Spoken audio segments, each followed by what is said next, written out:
Okay, so we're now going to talk about resistance a little bit more.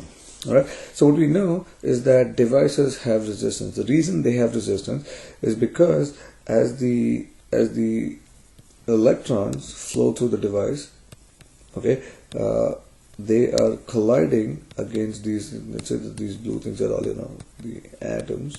Okay, so they are undergoing collisions with these atoms, and as they collide with them, okay, the electrons are slowed down. So we know that that is what has been responsible for this property of resistance for materials. Now we understand is that the resistance actually depends on the geometry of the conductor. Okay, so if I have a conductor which is there's the same uniform cross section throughout, what we know is that R, okay, is proportional to 1 over A, which means the greater the cross sectional area, the lower the resistance, which makes sense because if you have greater the amount of area, there is more room for the electrons to flow through, and it allows for an easier flow. Think of it as kids moving through the hallway. If the hallways were very narrow, okay, the motion would be restricted, and so there'll be more opposition to the flow.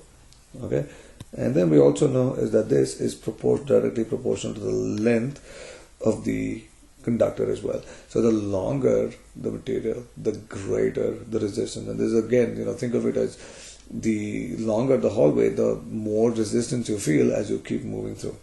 Okay, and when you combine all this, what you know is that R is equal to rho L over A. Now the rho here is not density, so please make sure you understand that. It is called resistivity.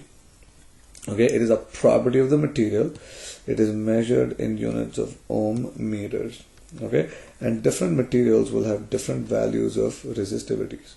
So, there's a chart in the table in the book that gives you the values of the resistivities. Okay, so here's a chart of the resistivities for different materials, and if you look at the conductors have a high value for the a low value for the resistivity. Silver, for instance, 10 to the minus 8. Copper, which we know is a good conductor, which is used basically in your homes, again 1.7 times 10 to the minus 8. If you look at lower down here, some materials that are insulators, for instance glass, has a resistivity of 10 to the 14 to 10 to the 10 to the 10 to 10 to the 14. So these are really poor conductors. Okay, at the center, at the top, these metals, they are very good conductors. Now on the right hand side, you also see something called temperature coefficient of resistivity, and what we know is that the resistivity also depends on the temperature. Okay, so we'll come to that at some point later. Alright, so what we have is summarizing the results. What we have are materials. We have the resistance is equal to rho L over A, rho being the resistivity and not the density. So please do not confuse. So you must just make sure that you understand it in different contexts. I know we have the same variables. I know some of you are going to be complaining about this, but we just have to get used to it. Okay? Alright. Okay, so let us figure out this. What is the resistance of a 5 meter long nichrome wire of radius 0.321 millimeter?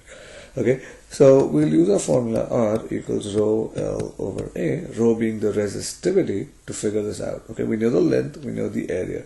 Now all we need is rho for nichrome. If you go into this table, nichrome has a value of 150 times 10 to the minus 8.